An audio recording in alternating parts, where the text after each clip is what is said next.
বিসমিল্লাহির রহমানির রহিম। আমি আল মাহমুদ, প্রভাষক, পদার্থবিজ্ঞান বিভাগ, পল্লবী মহিলা ডিগ্রি কলেজ।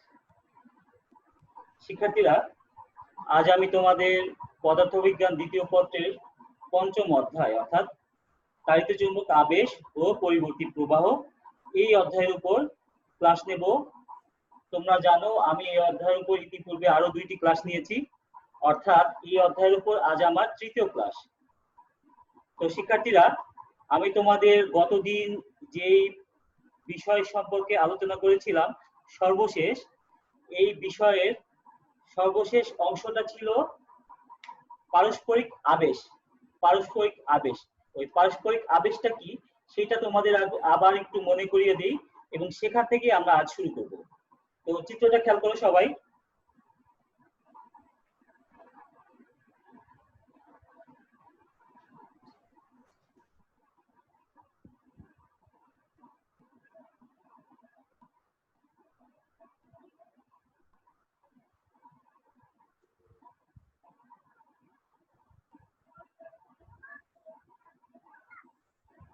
এরকম একটা চিত্র, সবাই আমার সঙ্গে সঙ্গে চিত্রটা আঁকো।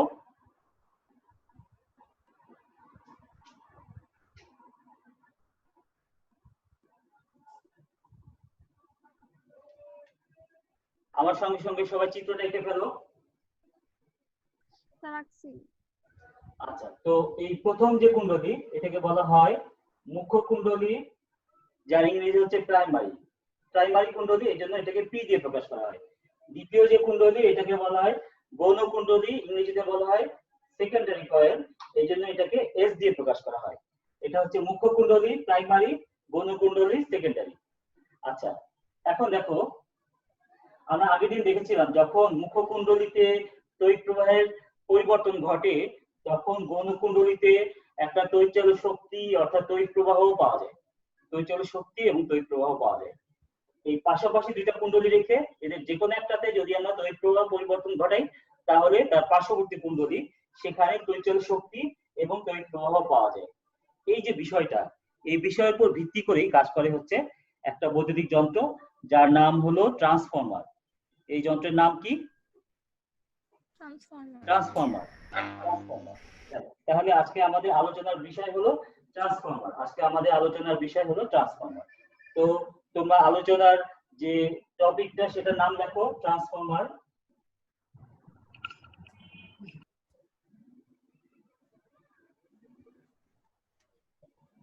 ট্রান্সফরমার। তো শিক্ষার্থীরা দেখো, মুখ্য কুণ্ডলী এবং গৌণ কুণ্ডলী, এই যে দুটা কুণ্ডলী রয়েছে, এই মুখ্য কুণ্ডলীর পাক সংখ্যা, মুখ্য কুণ্ডলীর পাক সংখ্যা এটাকে আমরা প্রকাশ করি এনপি দিয়ে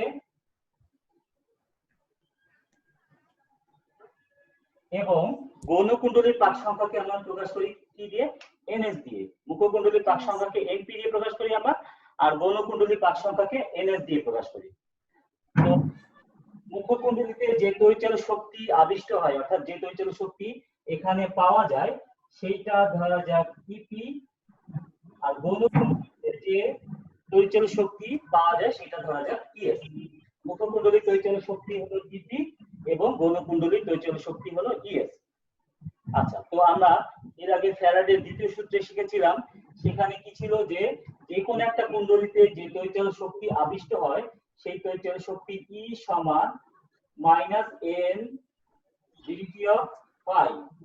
তড়িৎচালক শক্তি যেটা আবিষ্ট হয় সেটা হলো E equal to minus N degree of phi. এখানে n হলো ওই কুণ্ডলীর পাক সংখ্যা আর ডিগ্রি অফ ফাই হলো ওই কুণ্ডলীতে তড়িৎ ফ্লাক্সের পরিবর্তনের হার। ডিগ্রি অফ ফাই হলো ওই কুণ্ডলীর তড়িৎ ফ্লাক্সের পরিবর্তনের হার। তাহলে এই সূত্র অনুযায়ী যদি আমরা মুখ্য কুণ্ডলীর বেলাতে এই সূত্রটা লিখতে চাই তখন আমরা সূত্রটাকে কিভাবে লিখতে পারি দেখো। তো এই সূত্রটাকে এভাবে লিখতে পারি না যে ইপি মুখ্য কুণ্ডলীর তড়িৎচালক শক্তি, এজন্য এটাকে আমরা লিখব কি ইপি, আর মুখ্য কুণ্ডলীর পাক সংখ্যা এনপি, এইজন্য এখানে হবে এনপি। তাহলে সূত্রটা এরকম হলো, মুখ্য কুণ্ডলীর জন্য আমরা এভাবে লিখতে পারি যে EP equal to minus NP degree of phi. একইভাবে যদি আমরা গৌণ কুণ্ডলীর বেলাতে এই সূত্রটাকে লিখতে চাই তাহলে আমরা লিখতে পারি ES equal to minus ns dt of phi minus ns dt of phi। তো আজকে তোমরা আরো অনেকেই জয়েন করেছো, এই জন্য আমার ভালো লাগছে। তো আশা করি পরবর্তী ক্লাস থেকে আরো অংশগ্রহণ করবে তোমরা আরো বেশি। তো যা বলছিলাম, ইপি সমান minus NP DT of phi, ES সমান minus NS DT of phi. তাহলে এখানে শুধু মনে রাখবা যে যেই কুণ্ডলীর তড়িৎ শক্তি আমরা বের করব, এখানে সেই কুণ্ডলীর পাক সংখ্যা আসবে। উভয়ের ক্ষেত্রে তড়িৎ ফ্লাক্সের পরিবর্তনের হার অর্থাৎ ডিটি অফ ফাই সমান থাকবে। কেন সমান থাকবে? কারণ এই কুণ্ডলী দুটো এত কাছাকাছি যে প্রথম কুণ্ডলীতে চৌম্বক ফ্লাক্সের পরিবর্তনের হার যা হবে, দ্বিতীয় কুণ্ডলীতে চৌম্বক ফ্লাক্সের পরিবর্তনের হার একই থাকবে। ফলে আমরা উভয় বেলাতে চৌম্বক ফ্লাক্সের পরিবর্তনের হার ডিটি অফ ফাই এটা সমান, এটা লিখতে পারি।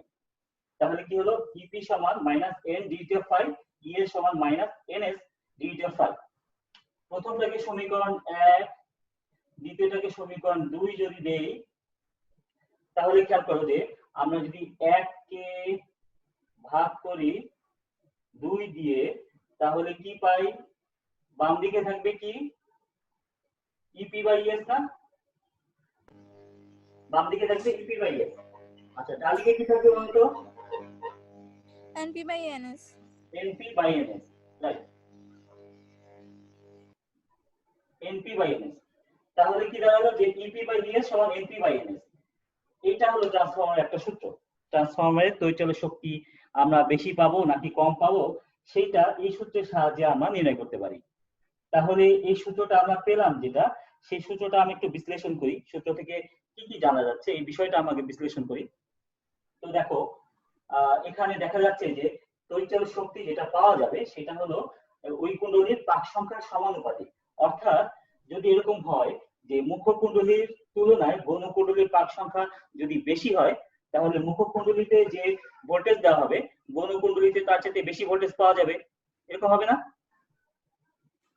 তাই তো? আচ্ছা, অর্থাৎ ব্যাপারটা দাঁড়ালো এরকম যে যদি মুখ্য কুণ্ডলীর পাক সংখ্যা যা আছে, গৌণ কুণ্ডলীর পাক সংখ্যা যদি আমরা তার দ্বিগুণ করি, মুখ্য কুণ্ডলীতে ভোল্টেজ যা দেওয়া হচ্ছে গৌণ কুণ্ডলীতে ভোল্টেজ কি হবে? দ্বিগুণ পাওয়া যাবে না? হ্যাঁ, দ্বিগুণ পাওয়া যাবে। তাহলে এরকম ভাবে মুখ্য কুণ্ডলীতে যে ভোল্টেজ দেওয়া হয় গৌণ কুণ্ডলীতে তার দ্বিগুণ ভোল্টেজ পাওয়া যেতে পারে। আবার যদি আমরা পাক সংখ্যা কমিয়ে দিই, মানে মুখ্য কুণ্ডলীর পাক সংখ্যা যা, গৌণ কুণ্ডলীর পাক সংখ্যা যদি তার অর্ধেক করি, তাহলে মুখ্য কুণ্ডলীতে ভোল্টেজ যা দেওয়া হচ্ছে গৌণ কুণ্ডলীতে তার অর্ধেক ভোল্টেজ পাওয়া যাবে। এইভাবে কোনো একটা ভোল্টেজকে প্রয়োজন মতো কমাতে পারি, বাড়াতে পারি। তাহলে ট্রান্সফরমার দুইটাই করতে পারে, যে কোনো একটা তড়িৎ শক্তি বা অর্থাৎ ভোল্টেজকে কমাতে পারে, বাড়াতে পারে। এর উপর ভিত্তি করে ট্রান্সফরমারকে দুইটা ভাগে ভাগ করা হয়েছে। কি কি সেটা দেখি আমরা। প্রথমটা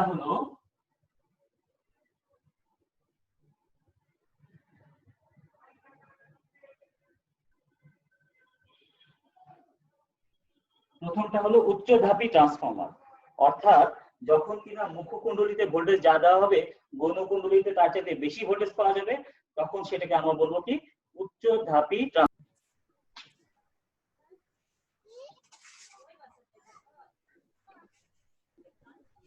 আবারও কেটে গেছে।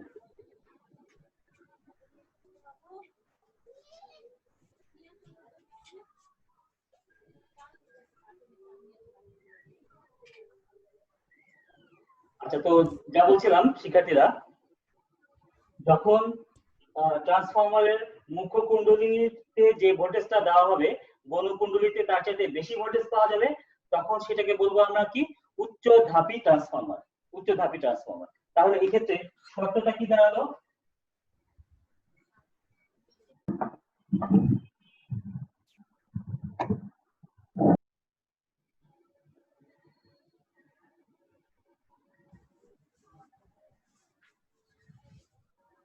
তাহলে শর্তটা কি দাঁড়ালো খেয়াল করে দেখো।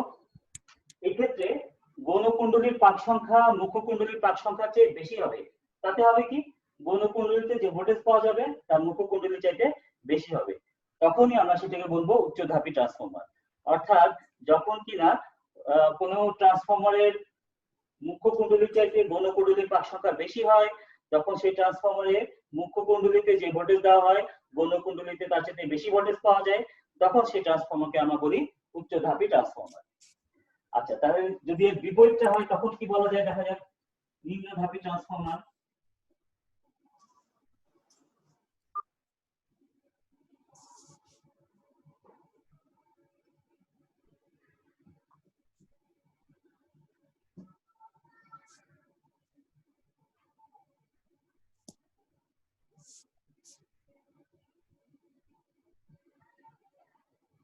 আচ্ছা, নিম্নধাপী ট্রান্সফর্মার এটা বলাতে এটার বিপরীত কি হয়, এখানে মুখ্য কুণ্ডলীর চাইতে গৌণকুণ্ডলীর পাক সংখ্যা থাকে কম, ফলে গৌণকুণ্ডলীর ভোল্টেজ মুখ্য কুণ্ডলীর চাইতে কম পাওয়া যায়।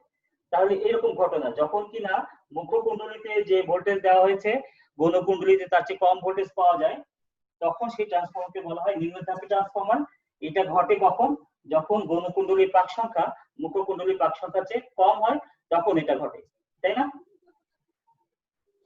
বুঝতে পেরেছো তোমরা? জি স্যার। আচ্ছা, তাহলে এই দুই ধরনের ট্রান্সফরমার সম্পর্কে আমরা জানলাম। এখন ট্রান্সফরমারের আরেকটা সূত্র, এই সংক্রান্ত আরেকটা সূত্র আমরা এখানে পাবো। আমরা শক্তি সংরক্ষণশীলতা নীতি বলে একটা বিষয় জানি, যে শক্তিকে কখনো বাড়ানো যায় না, কমানো যায় না। আমরা শক্তিকে শুধুমাত্র কি করতে পারি, এক রূপ থেকে অন্য এক বা একাধিক রূপে রূপান্তরিত করতে পারি। তো ট্রান্সফরমার থেকে আমাদের আপাতভাবে মনে হচ্ছে যেন আমরা মুখ্য কুণ্ডলীতে যে ভোল্টেজটা দিব গৌণকুণ্ডলীতে তার চাইতে আমরা ইচ্ছা করলে অনেক বেশি ভোল্টেজ পেতে পারি, কিন্তু তার মানে এই না যে এখানে শক্তির বৃদ্ধি ঘটবে। এখানে কিন্তু শক্তি বাড়বে না, আমরা যে শক্তি দিয়েছি ঠিক সেই পরিমাণ শক্তি পাবো, এর চেয়ে বেশিও পাবো না, এর চেয়ে কম পাবো না। তাহলে তার অর্থ কি দাঁড়ালো, মুখ্য কুণ্ডলীর শক্তি এবং গৌণকুণ্ডলীর শক্তি সমান থাকবে, তাই তো? মুখ্য কুণ্ডলীর শক্তি এবং গৌণকুণ্ডলীর শক্তি সমান থাকবে, তাই না? আচ্ছা, শক্তি সমান থাকবে এর অর্থই হলো যে মুখ্যকুণ্ডলীর ক্ষমতা এবং গৌণকুণ্ডলীর ক্ষমতা সেটাও সমান থাকবে। তাহলে আমরা এখন দেখি যে তড়িৎ ক্ষমতা সেটা কি। তড়িৎ ক্ষমতার সূত্র কেউ বলতে পারবে? তড়িৎ ক্ষমতার সূত্র কি? তড়িৎ ক্ষমতা P সমান কি, কেউ বলতে পারবে? ভোল্টেজ গুণন তড়িৎ প্রবাহ। গুড, ভোল্টেজ ইনটু তড়িৎ প্রবাহ। তড়িৎ ক্ষমতা হচ্ছে ভোল্টেজ ইনটু তড়িৎ প্রবাহ। তাহলে মুখ্য কুণ্ডলীর তড়িৎ ক্ষমতা সেটা কি হয়, এটা আমরা দেখি। মুখ্য কুণ্ডলীর ক্ষমতা, মুখ্য কুণ্ডলীর ক্ষমতা সমান হবে মুখ্য কুণ্ডলীর ভোল্টেজ ইনটু মুখ্য কুণ্ডলীর তড়িৎ প্রবাহ। তো আমরা ধরে নেই মুখ্য কুণ্ডলীর তড়িৎ প্রবাহ যেটা সেটা হলো আইপি, গৌণকুণ্ডলীর তড়িৎ প্রবাহ যেটা সেটা হলো আইএস। তাহলে মুখ্য কুণ্ডলীর ক্ষমতা হচ্ছে মুখ্য কুণ্ডলীর ভোল্টেজ ইনটু মুখ্য কুণ্ডলীর তড়িৎ প্রবাহ। একই নিয়মে গৌণকুণ্ডলীর ক্ষমতা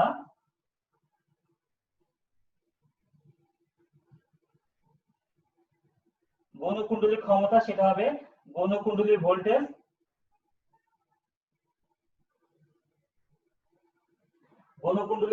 ইনটু গৌণকুণ্ডলীর তড়িৎ প্রবাহ। মুখ্য কুণ্ডলীর ক্ষমতা হলো মুখ্য কুণ্ডলীর ভোল্টেজ ইনটু মুখ্য কুণ্ডলীর তড়িৎ প্রবাহ, অর্থাৎ ইপি ইনটু আইপি। আর গৌণকুণ্ডলীর ক্ষমতা হলো গৌণকুণ্ডলীর ভোল্টেজ ইনটু গৌণকুণ্ডলীর তড়িৎ প্রবাহ, অর্থাৎ ইএস ইনটু আইএস। শর্তানুযায়ী এই ক্ষমতা দুইটা সমান, যেটা বললাম শক্তির সংরক্ষণশীলতা নীতি অনুসারে। তাহলে এই ক্ষমতা দুইটা যদি সমান থাকে তাহলে আমরা কি লিখতে পারি, দেখো আমি বাম পাশটা মুছে দিই।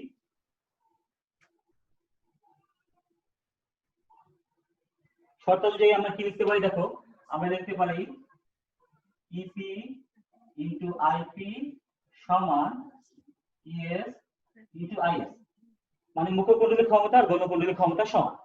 এই সমীকরণটাকে যদি আমরা সাজিয়ে লিখি তাহলে লিখতে পারি ইপি বাই ইএস সমান আইএস বাই আইপি, রাইট?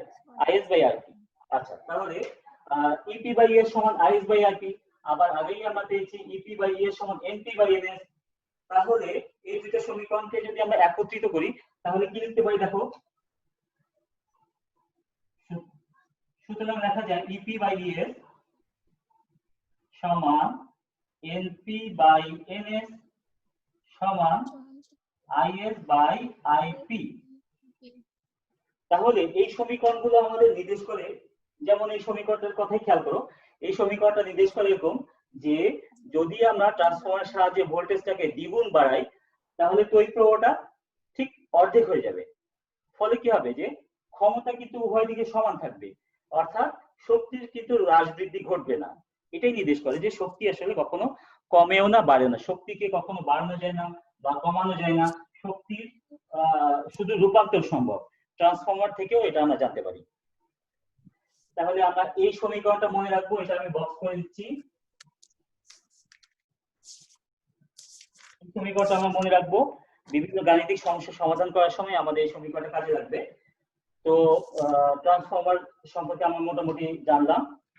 তো আমরা এখন এই অধ্যায়ের পরবর্তী একটা গুরুত্বপূর্ণ বিষয় সেটা সম্পর্কে জানবো, সেটা হলো জেনারেটর। জেনারেটর সম্পর্কে জানবো। তো শিক্ষার্থীরা, তোমরা আশা করি এই পর্যন্ত যা যা আমি লিখেছি সেগুলো তুলেছো তো সবাই? জি স্যার। আচ্ছা, জি স্যার। পরবর্তী অংশে আমি যাই।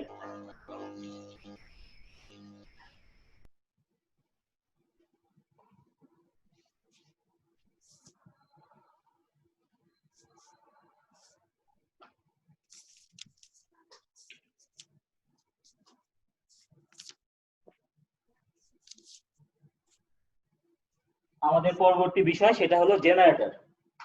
তো তোমরা কি কেউ বলতে পারবে যে জেনারেটর কি কাজ করে? স্যার বিদ্যুৎ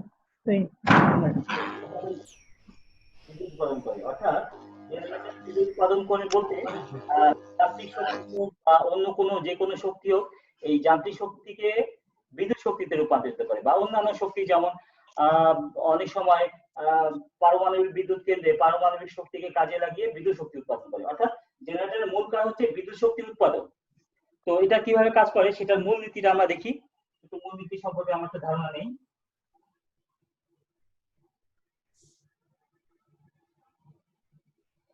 এখানে একটা ইউ আকৃতির চুম্বক থাকে, খুব শক্তিশালী চুম্বক। এই ইউ আকৃতির যে শক্তিশালী চুম্বক, এটাকে বলা হয় ক্ষেত্র চুম্বক, মানে যা কিনা চুম্বক ক্ষেত্র তৈরি করে, খুব শক্তিশালী একটা চুম্বক ক্ষেত্র তৈরি করে। এর একটা নর্থ মেরু সাউথ মেরু এরকম থাকবে। এই যে শক্তিশালী চুম্বক, এই চুম্বকের মাঝখানে থাকে হচ্ছে একটা তার পেঁচানো কয়েল, যাকে আমরা সলিনয়েড বলতে পারি। অনেক অনেক পাক বিশিষ্ট একটা সলিনয়েড।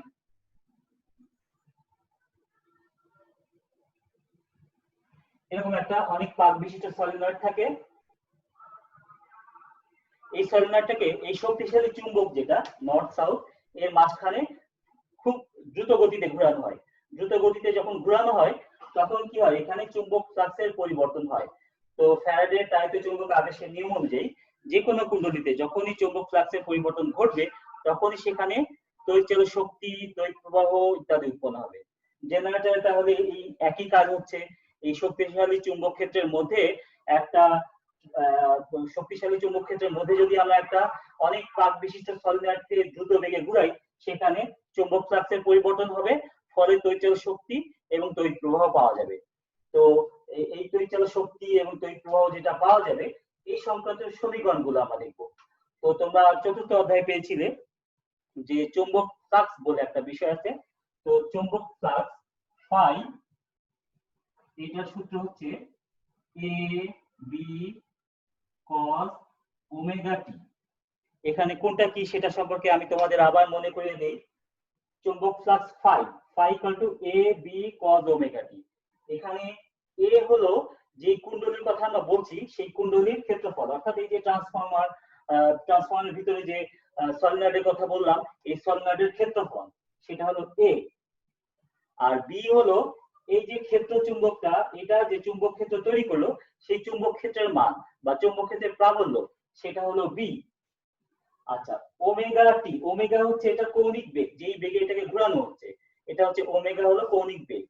আর টি তো সময়, যে কোনো মুহূর্তে চুম্বক ফ্লাক্সের মান বের করতে চাইলে এই সূত্র আমরা ব্যবহার করব। তাহলে আমরা আগেই ফ্যারাডের সূত্র পেয়েছিলাম, এখানে যে তড়িৎচালিত শক্তি আবিষ্ট হবে,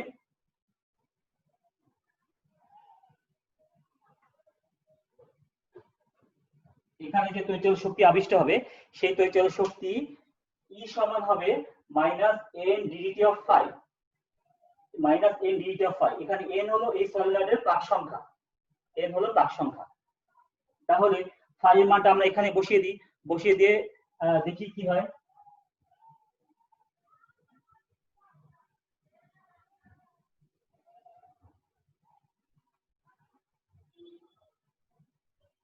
ফাই মান বসিয়ে দিলাম। তো এখানে এ এবং বি এই দুইটা হলো ধ্রুবক, এই দুটা ধ্রুবক, এগুলো প্রথমেই সামনে চলে আসবে। তাহলে প্রথমে সামনে নিয়ে আসি, এন বাইরে ছিল, এ বি বাইরে আসলো, cos ওমেগা টি অর্থাৎ cos থিটা। cos থিটার ডিফারেন্সিয়াল কি হয় কেউ বলতে পারবা? আরো একজন জয়েন করেছে। আচ্ছা, cos থিটার ডিফারেন্সিয়াল কি হয় কেউ বলতে পারবা? cos থিটার ডিফারেন্সিয়াল মাইনাস sin থিটা হয় না? cos থিটার ডিফারেন্সিয়াল হচ্ছে মাইনাস sin থিটা, তাই না? Minus sine theta. Minus sin theta. তাহলে এখানে cos ওমেগা টি এর ডিফারেন্সিয়াল হবে মাইনাস sin ওমেগা টি। ওই যে মাইনাসটা, সেই মাইনাসটার কারণে সামনে মাইনাসটা প্লাস হয়ে যাবে sin ওমেগা টি ইনটু এই যে ওমেগা টি, এটাকে আবার ডিফারেন্সিয়েট করতে হয়, এটা নিয়ম তোমরা জানো। এই অংশটাকে আবার ডিফারেন্সিয়েট করতে হয় ডিটি অফ ওমেগা টি। তো ডিটি অফ ওমেগা টি থেকে পাওয়া যায় হলো ওমেগা, শুধু ওমেগা। তাহলে কি দাঁড়ালো ডিফারেন্সিয়েশনটা? দেখো, প্রথমে এ বি বাইরে আসলো, এ বি বাইরে আসলো, এন আগেই বাইরে ছিল, cos ওমেগা টি ডিফারেন্সিয়েশন হচ্ছে মাইনাস sin ওমেগা টি, এই মাইনাসের কারণে এটা প্লাস হয়ে গেল, এবং ওমেগা টি যেহেতু আছে এইখানে, এই জন্য ওমেগা টি কে আবার ডিফারেন্সিয়েশন করতে হবে। তো ডিটি অফ ওমেগা টি মানে ওমেগা, সেটা আবার বাইরে আসলো। এই হলো আমাদের ডিফারেন্সিয়েশন। এখন এটাকে সাজিয়ে লিখি, সাজিয়ে লিখলে omega N A B sin omega T, এটা হলো ই সমান, অর্থাৎ এই যে জেনারেটরটা আমরা ব্যবহার করলাম, এই জেনারেটর থেকে যে তড়িৎচালক শক্তি অর্থাৎ ভোল্টেজ পাওয়া যাচ্ছে যেটা, সেই ভোল্টেজ ই সমান omega N A B sin omega T. এইখানে খেয়াল করে দেখো, ওমেগা এন এ বি এই অংশটুকু সম্পূর্ণটাই হচ্ছে ধ্রুবক, এই অংশটা পুরোটাই ধ্রুবক। এই ধ্রুবকটাকে এরকম ভাবে বিবেচনা করা হয় ওমেগা এন এ বি এটা ইকুয়াল টু ই নট ধরা হয়, মানে এটা একটা ধ্রুবক, এই ধ্রুবকটার আলাদা চিহ্ন দেওয়া হলো ই নট। তোমরা দেখতে পাচ্ছ তো নিচের অংশটা? স্যার এখানে ওমেগাটা দিয়ে কি বুঝাইছে? এটা হচ্ছে এই যে এটা কৌণিক, মানে এই যে আমরা একটা সলিনয়েড দিলাম, সলিনয়েডটাকে যেই কৌণিক বেগে ঘোরানো হচ্ছে সেই কৌণিক বেগের মান হচ্ছে ওমেগা, কৌণিক বেগ। বুঝেছো তো? জি স্যার। আর তোমরা নিচে লেখাগুলো দেখতে পাচ্ছ তো? জি স্যার। দেখতে পাচ্ছ?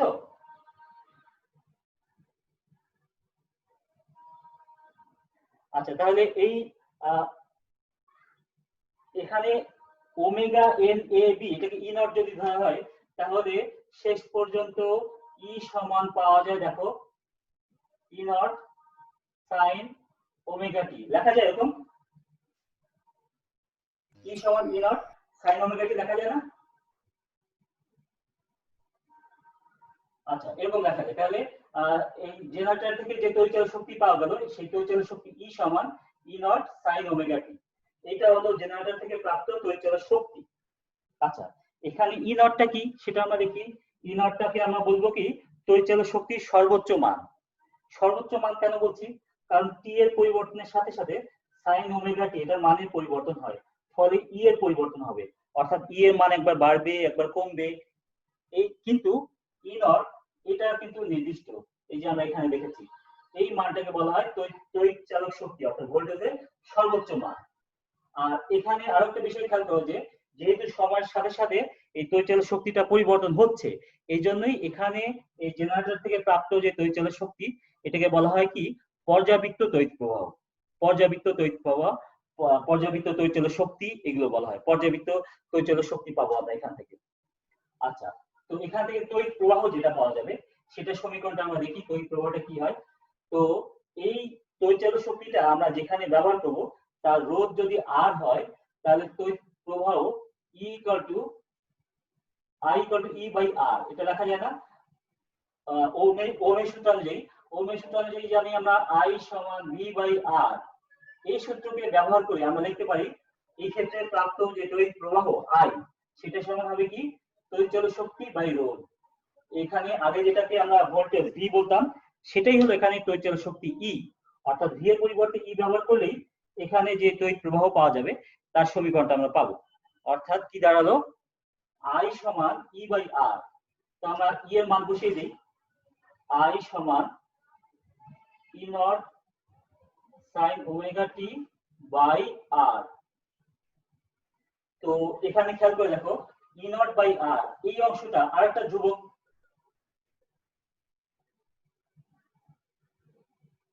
এই E নট বাই R এটা হলো আরেকটা ধ্রুবক, এই ধ্রুবকটাকে ধরা হয় I নট।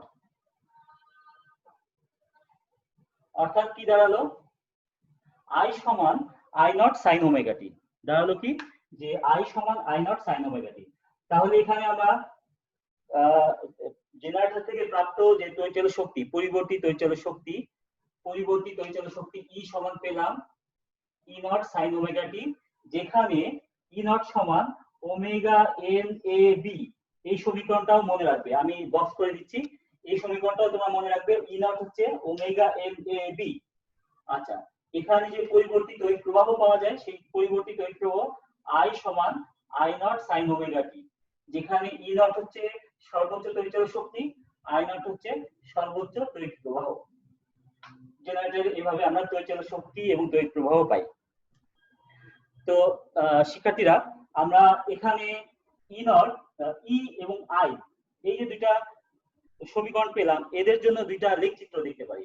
আমরা একটু লেখচিত্র সম্পর্কে ধারণা নেব, তাহলে এই বিষয়গুলো আরেকটু পরিষ্কার হবে। আমি বাম দিকের অংশগুলো মুছে দিই, আশা করি তোমরা লিখে ফেলেছ।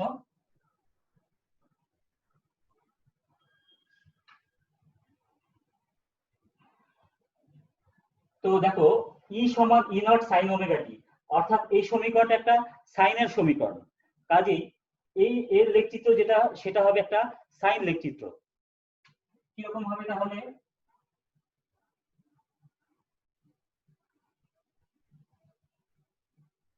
এটা হলো সাইন লেখচিত্র।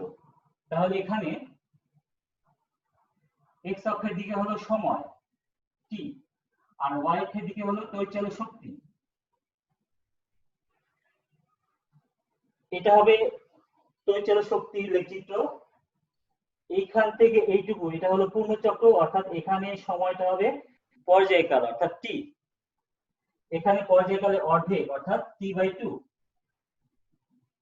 এখানে তারও অর্ধেক অর্থাৎ t/4, আর এর মাঝখানে হবে 3t/4। আচ্ছা, এইটা হবে তড়িৎচালক শক্তির সর্বোচ্চ মান অর্থাৎ E নট। এইটুকু হচ্ছে তড়িৎচালক শক্তির সর্বোচ্চ মান, এটা হলো E নট, অথবা নিচের দিকেও E নট। তবে নিচের দিকে সর্বোচ্চ তড়িৎচালক শক্তি সেটাকে আমরা বলবো মাইনাস E নট, আর উপরের দিকে সর্বোচ্চ তড়িৎচালক শক্তি সেটাকে আমরা বলবো প্লাস E নট। আচ্ছা, তো একই ভাবে যদি আমরা তড়িৎ প্রবাহের জন্য এরকম একটা লেখচিত্র দেখি তখন কেমন হবে, দেখো তড়িৎ প্রবাহের জন্য এখন এটাও সাইনেরই সমীকরণ, কাজে এটা লেখচিত্র সেটা হবে সাইন লেখচিত্র। এটা যাতে x অক্ষের দিকে হলো সময়, y অক্ষের দিকে তড়িৎ প্রবাহ, এইখান থেকে এতটুকু হলো পূর্ণচক্র, আর পূর্ণচক্রের জন্য যে সময় আগের মতনই সেটা হলো পর্যায়কাল, এটা অর্ধচক্র, ফলে এটা পর্যায়কালের অর্ধেক, এটা তারও অর্ধেক অর্থাৎ t/4, এখানে হবে 3t/4। এরকম এটা হবে তড়িৎ প্রবাহের সর্বোচ্চ মান এটুকু, সেই জন্য এটা হবে I নট, এতটুকু পর্যন্ত হবে I নট। এইখানেও তড়িৎ প্রবাহের সর্বোচ্চ মান, তো এটা হবে ঋণাত্মক দিকে, সেই জন্য এটাকে আমরা বলবো মাইনাস I নট। এই দুটো হচ্ছে তড়িৎচালক শক্তি এবং তড়িৎ প্রবাহের লেখচিত্র, দুটোই সাইন লেখচিত্র, কারণ দুটোই সাইনের সমীকরণ। এটা তো তোমরা দেখলাই ফার্স্টেই সাইনের সমীকরণ। তো এখানে আমরা মোটামুটি তড়িৎচালক শক্তি, তড়িৎ প্রবাহ এগুলো সমীকরণ দেখলাম এবং সেই সম্পর্কে আমরা মোটামুটি ধারণা পেলাম। এখন আমরা আরেকটা বিষয় জানবো, সেটা হচ্ছে যে এই যে তড়িৎচালক শক্তি অথবা তড়িৎ প্রবাহ, এটার মান তো কখনো বৃদ্ধি পাচ্ছে কখনো হ্রাস পাচ্ছে। এখন গড়ে শক্তির মান কত বা তড়িৎচালক শক্তির মান কত, গড়ে তড়িৎ প্রবাহের মান কত, সেটা তো আমাদের জানা দরকার, যে আসলে এটা তো বৃদ্ধি পাচ্ছে হ্রাস পাচ্ছে, গড়ে এটার মান কত থাকে সেটা সম্পর্কে আমাদের এখানে জানা দরকার। তাহলে সেটা আমরা কিভাবে নির্ণয় করব সেটা দেখি। আমরা গড় তড়িৎ প্রবাহ মানে গড়ে তড়িৎ প্রবাহের মান কত সেটার মান নির্ণয় করবো এখন। তাহলে এখন দেখি আমরা কিভাবে গড় তড়িৎ প্রবাহ নির্ণয় করা যায়। তো আগের বিষয়গুলো সবাই আশা করি তুলেছো, তো আমি এটা মুছে দিচ্ছি। তোলা শেষ না সবার? জি স্যার। আচ্ছা আমি তাহলে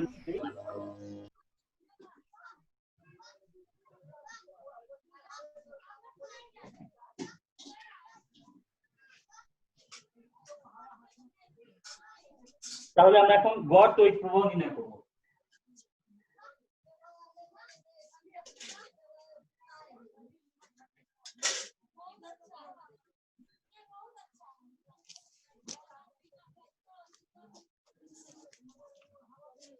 দেখো ইন্টিগ্রেশন অফ আই ডিটি, এটা দিয়ে মোট তড়িৎ প্রবাহের মান কত সেটা পাওয়া যায়। তাহলে মোট তড়িৎ প্রবাহকে যদি আমরা সময় দিয়ে ভাগ করি তাহলে আমরা গড় তড়িৎ প্রবাহ পাবো। তো সময় দিয়ে ভাগ করব, সেই জন্য 1/t দিয়ে গুণ করা মানে সময় দিয়ে ভাগ করা, একই কথা। এখন গড় তড়িৎ প্রবাহ নির্ণয় করা হয় অর্ধ চক্রের জন্য গড় তড়িৎ প্রবাহ নির্ণয় করা হয়, কারণ পূর্ণ চক্রের জন্য গড় তড়িৎ প্রবাহের মান নির্ণয় করতে গেলে সেটার মান শূন্য দেখায়, কিন্তু প্রকৃতপক্ষে গড় তড়িৎ প্রবাহের মান শূন্য হওয়ার কোনো কারণ নাই, সেই জন্য অর্ধ চক্রের জন্য নির্ণয় করা হয়। তাহলে এখানে সময়টা হচ্ছে অর্ধ চক্রের জন্য সময় আমরা দেখেছিলাম সেটা হলো কি পর্যায়কালের অর্ধেক। কাজে এখানে অর্ধ চক্রের জন্য সময়টা হবে পর্যায়কালের অর্ধেক। আচ্ছা তাহলে লিমিটটা হবে 0 থেকে t/2 পর্যায়কালের অর্ধেক। i এর মান হচ্ছে I0 sin ω t dt। এখানে প্রথমেই I0 টা বাইরে চলে আসবে আর এখানে উল্টে যায়, 2 টা উপরে চলে আসে, তাহলে 2I0/t sin ω t ডিফারেন্সিয়াল হচ্ছে -cos ω t, -cos ω t into ইন্টিগ্রেশনের বেলাতে এই যে ওমেগা টি এটাকে ডিফারেন্সিয়েট করলে আসে ওমেগা, তো ইন্টিগ্রেশনের বেলাতে ওমেগা দিয়ে ভাগ করতে হবে। ইন্টিগ্রেশন নিয়ম হচ্ছে তোমরা নিশ্চয়ই জানো, তোমরা ম্যাথের মধ্যে করেছো। তাহলে কি দাঁড়ালো যে sin ওমেগা টি ইন্টিগ্রেশন হচ্ছে -cos ওমেগা টি এবং ডিটা ওমেগা টি আসে ওমেগা, ইন্টিগ্রেশনের বেলা সেই ওমেগা দিয়ে ভাগ করতে হয়। আচ্ছা তাহলে এখন কি দাঁড়াচ্ছে দেখো, এখানে ওমেগাটা বাইরে চলে আসে 2I0/ωt এবং মাইনাসটাও সামনে দিয়ে দিই, তো ফার্স্টে আপার লিমিট বসাতে হবে cos ωt/2 মাইনাস cos 0 আমরা বসালাম। তো এখানে আমরা একটা বিষয় আমি আলাদা করে দেখাই, দেখো t সমান 2π/ω, এখান থেকে কি লেখা যায় ওমেগা টি সমান 2π, এটা লেখা যায়, এই যে ওমেগা টি সমান 2π লেখা যায়, সেই মানটা আমরা এখানে বসিয়ে দিতে পারি, তাহলে কি আসে দেখো -2I0/2π, এখানে থাকবে cos ওমেগা টি মানে 2π/2 মানে cos π মাইনাস cos 0, তো cos π অর্থাৎ cos 180 ডিগ্রি মান হচ্ছে -1, তাহলে এটা হবে -1। তাহলে কি দাঁড়াচ্ছে দেখো I বার সমান গড় তড়িৎ প্রবাহ I বার সমান -2 কাটা গেল, এখানে 2 কাটা যায়, I0/π ইনটু -1 অর্থাৎ -2, এই মাইনাস আর এই মাইনাসে প্লাস হয়ে যাবে 2I0/π, তাহলে I বার সমান 2I0/π, 2I0/π। এটাকে আমরা এভাবে লিখতে পারি সাজিয়ে, I বার সমান 2/πI0, এটাই হচ্ছে গড় তড়িৎ প্রবাহের সমীকরণ। গড় তড়িৎ প্রবাহ I বার সমান 2/πI0। এটুকু বুঝেছে সবাই? স্যার পাইটা কোথা থেকে আসছে স্যার, একটু cos পাই এর জায়গাটা বুঝাই দেন। এখানে হ্যাঁ দেখো জি স্যার। t সমান 2π/ω, তাহলে ওমেগা t সমান 2π, হয় না? এখানে দেখো জি যে স্যার, ওমেগা বুঝতে ওমেগা পারছি। টি সমান 2 পাই বাই 2, তাহলে পাই থাকে। জি স্যার, জি স্যার, বুঝতে এখানে পারছি। ওমেগা টি সমান 2 পাই, বুঝতে পেরেছো জি তো? স্যার, জি স্যার। আচ্ছা, তাহলে আমরা এইটুকু জানলাম। তো আজকে তোমাদের যে বিষয়গুলো আমি দেখালাম, এই অধ্যায়ের প্রায় বেশিরভাগ অংশই শেষ হয়ে গিয়েছে। তো আগামী দিন আমরা এই অধ্যায়ের উপর গাণিতিক সমস্যা যেগুলো, সেই গাণিতিক সমস্যাগুলো করব। তোমরা অবশ্যই বাসায় এই বিষয়গুলো ভালো করে দেখবে। বিশেষ করে যে সমীকরণগুলোর প্রমাণ আমি দেখালাম, এই সমীকরণগুলোর প্রমাণগুলো যদিও পরীক্ষায় আসে না, কিন্তু প্রমাণগুলো জানা না থাকলে তোমরা গাণিতিক সমস্যাগুলো ভালোভাবে করতে পারবে না। এই জন্য আমি সবসময় চাই প্রমাণগুলো তোমরা মোটামুটি মানে জিনিসগুলো বুঝে নাও। তো প্রমাণগুলো বুঝে নিলে সূত্রগুলো মনে থাকে, গাণিতিক সমস্যাগুলো সমাধান করতেও সহজ হয়। তো তোমরা, আশা করছি যে তোমরা বাসায় অবশ্যই ভালো করে প্র্যাকটিস করবে। এখন যেহেতু কলেজ বন্ধ, তোমাদের আমরা সামনাসামনি পাচ্ছি না, কিন্তু এভাবে যদি তোমরা আমার সাথে ক্লাস করো, আশা করি পদার্থবিজ্ঞানের যে সমস্যাগুলো রয়েছে সেগুলো তোমাদের আর থাকবে না। তো এবং তোমরা আস্তে আস্তে বেশি বেশি অংশগ্রহণ করছো আমার ক্লাসে, এটা আমার ভালো লাগছে। তারপরেও যারা অনেকে আমার ক্লাসে অংশগ্রহণ করে নাই, তারা হয়তো অনেকে জানে না, তো বা জানলেও অনেকে ক্লাস করছে না। আমি তাদের সাথে যোগাযোগ করব এবং তোমরাও পারলে তাদের সাথে যোগাযোগ করবে, বলবে যে এই ক্লাসটা অত্যন্ত জরুরি। বুঝেছো তো? যাদের সাথে তোমাদের যোগাযোগ রয়েছে তাদেরকে বলবে। ঠিক আছে শিক্ষার্থীরা? তো তাহলে সবাই ভালো থাকো।